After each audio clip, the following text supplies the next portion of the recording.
5, 4, 3, 2, 1, 0.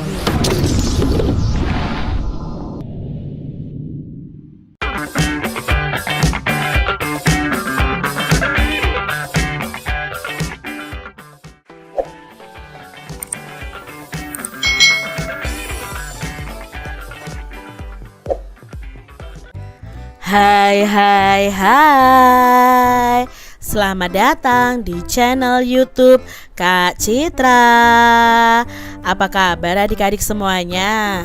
Kak Citra berharap kalian dalam keadaan yang baik, sehat, dan siap untuk belajar ya. Hari ini kita akan belajar bersama-sama untuk mata pelajaran tematik kelas 5. Kita belajar di tema 7, peristiwa dalam kehidupan, subtema 3, peristiwa mengisi kemerdekaan, pembelajaran yang kelima.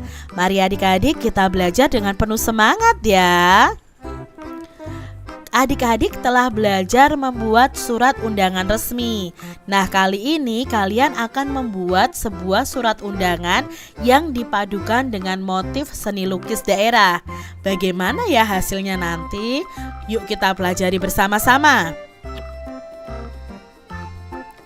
Mengisi kemerdekaan itu dapat kita lakukan dengan berbagai hal yang positif loh adik-adik. Mengisi waktu dengan berlatih dan mengasah kreativitas dan keterampilan adalah salah satunya adik-adik. Keterampilan yang didukung dengan kreativitas akan mampu menghasilkan karya atau produk-produk yang berkualitas, indah, dan berguna. Nah adik-adik, masih ingatkah kalian tentang apa itu undangan tidak resmi? Ingatkah kalian ya tentang undangan yang tidak resmi? Itu sudah kita pelajari pada pembelajaran sebelumnya. Ingatlah kembali dan tuliskan di tempat yang tersedia di bawah ini. Nah, di sini Kak Citra sudah memberi contoh tentang undangan yang tidak resmi yang kita pelajari pada pembelajaran sebelumnya. Jadi undangan tidak resmi itu undangan yang mengatasnamakan perorangan yang ditujukan kepada perorangan untuk kepentingan orang tersebut. Nah, seperti undangan ulang tahun, undangan perayaan kelahiran, undangan untuk pentas seni misalnya. Seperti ini adalah contoh undangan yang tidak resmi. Biasanya tidak ada kop suratnya ya, tidak ada nomor, tidak ada hal, tidak ada lampiran ya, hanya undangan perorangan dari orang ke orang itu disebut undangan yang tidak resmi adik-adik.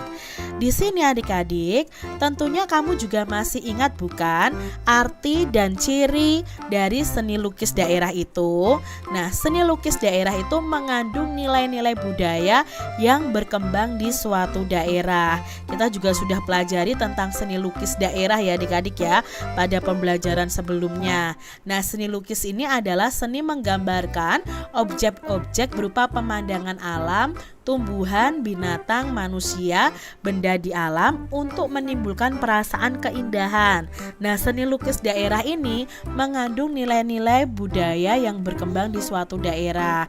Contohnya adalah seni lukis Kamasan dari Bali ya adik-adik ya, tentunya masih ingat. Nah, Kamasan itu adalah sebuah desa di Kabupaten Klungkung yang sebagian besar penduduknya itu sebagai pelukis. Nah, seni lukis Kamasan ini merupakan seni lukis klasik yang biasanya bertema tentang pewayangan, kehidupan bangsawan, dan tentang dongeng binatang.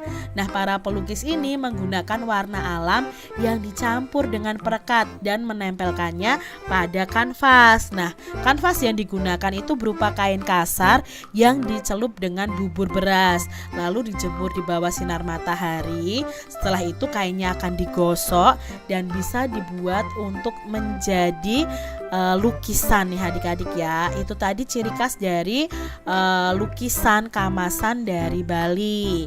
Nah, adik-adik, selain seni lukisan dari Kamasan itu juga ada seni lukis kaca dari Cirebon. Adik-adik tentunya masih ingat ya, merupakan seni lukis klasik yang menggunakan bahan dan teknik yang berbeda. Nah, seni lukis kaca Cirebon ini dibuat menggunakan media kaca. Nah, sketsanya itu dibuat dulu pada kertas yang kemudian akan ditempel pada kaca, lalu akan dilukis di bagian sebaliknya dengan menggunakan kuas. Nah, salah satu tema khas dari lukisan kaca Cirebon ini adalah tokoh wayang dan batik Cirebon yang bernama Megamendung. Lalu apa hubungannya seni lukis daerah dengan undangan tidak resmi, adik-adik? Kedua keterampilan ini yakni keterampilan menulis surat undangan dan keterampilan melukis jika dipadukan akan menjadi sebuah karya yang indah dan menarik, adik-adik. Nah, untuk memadukan kedua keterampilan ini dibutuhkan kreativitas dan ketekunan yang baik.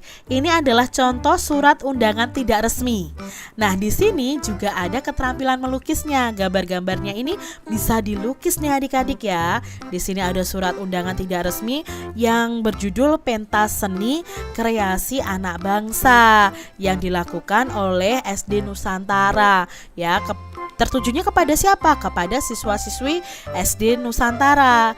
Ayo hadiri dan saksikan pentas seni kreasi anak bangsa pada tanggal 1 November 2016 di Aula SD Nusantara pukul 8 sampai sampai selesai acaranya. Nah, ini diperlukan keterampilan menulis surat undangan yang tidak resmi dan keterampilan melukisnya. Adik-adik, buatlah surat undangan yang setengah resmi dengan dihiasi lukisan daerah. Tema surat undangan itu bisa kalian pilih nih. Bisa pertunjukan kesenian seperti tadi, pentas seni, peringatan HUT kemerdekaan Indonesia, atau perlombaan olahraga atau tentang kerja bakti. Nah, di sini Kak Citra punya contoh nih beberapa surat undangan yang berhubungan dengan pentas seni ya. Di sini ada pertunjukan kesenian Bondres misalnya ya di Aula SDN 2 Denpasar. Ini ada undangan tidak resminya, lalu ada seni lukisnya. Nah, contoh yang lain nih adik-adik ya, ada lagi Parade Seni Budaya Bungsu Biu 2018. Nah, ada surat undangan tidak resminya, juga ada gambar atau lukisan dari daerahnya. Contoh lainnya yang ini nih adik-adik ya. Kalian bisa buat berdasarkan kreasi kalian sendiri. Tentang pentas seni boleh, tentang perayaan HUT RI juga boleh. Nah, adik-adik, pernahkah kamu mengamati peristiwa berikut ini? Pada saat meminum air es, kamu akan menjumpai adanya titik-titik air di dinding tempat air es tersebut. Tahukah kamu bahwa titik-titik air tersebut terjadi karena adanya peristiwa pengembunan yang berada di sekitar tempat es tersebut? Nah, udara itu mengalami peristiwa pengembunan karena udara di sekeliling gelas atau di sekeliling plastik itu melepaskan kalor atau panas kepada es yang ada di dalam wadahnya, adik-adik. Hal tersebut karena suhu udara di luar gelas atau di luar plastik itu lebih besar atau lebih tinggi dibandingkan dengan suhu es di dalam gelas atau plastik tersebut. Nah, peristiwa pengembunan lain yang sering kita jumpai adalah ketika pada pagi hari kita melihat ada titik-titik air di dedaunan. Sekitar rumah kita pun basah ya adik-adik ya. Air sering menetes dari atas genting. Titik-titik air tersebut merupakan embun yang berasal dari uap air yang mengembun menjadi titik-titik air. Nah, adik-adik, coba kalian buat percobaan ini nih. Pertama, siapkan dulu es batu dan gelas kaca.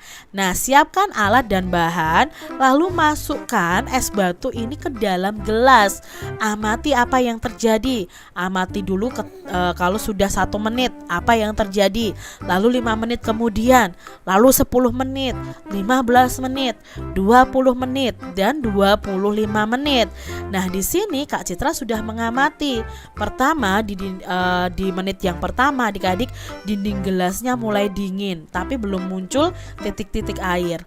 5 menit kemudian dinding gelas semakin dingin. 10 menit kemudian es di dalamnya itu mulai mencair dan dinding gelas semakin dingin. 15 menit kemudian mulai terbentuk titik-titik air di luar dinding gelasnya. 20 menit kemudian titik-titik air di dinding gelas itu semakin banyak di luar gelas ini adik-adik. Lalu 25 menit dinding bagian luar gelas sudah menjadi basah. Itu hasil pengamatannya Kak Citra. Nah, apa kesimpulannya? Nah, pada dinding gelas tersebut muncul titik-titik air atau embun. Bukan air di dalam gelas itu tembus keluar, tidak adik-adik, tapi di situ ada peristiwa pengembunan. Nah, proses terjadinya pengembunan atau nama lainnya kondensasi adalah saat uap air di udara melalui permukaan yang lebih dingin, maka uap air ini akan terkondensasi atau akan mengembun menjadi titik-titik air atau menjadi embun adik-adik. Jadi ini contoh peristiwa mengembun juga di kehidupan kita sehari-hari. Nah, percobaan yang dilakukan ini membuktikan tentang peristiwa pengembunan.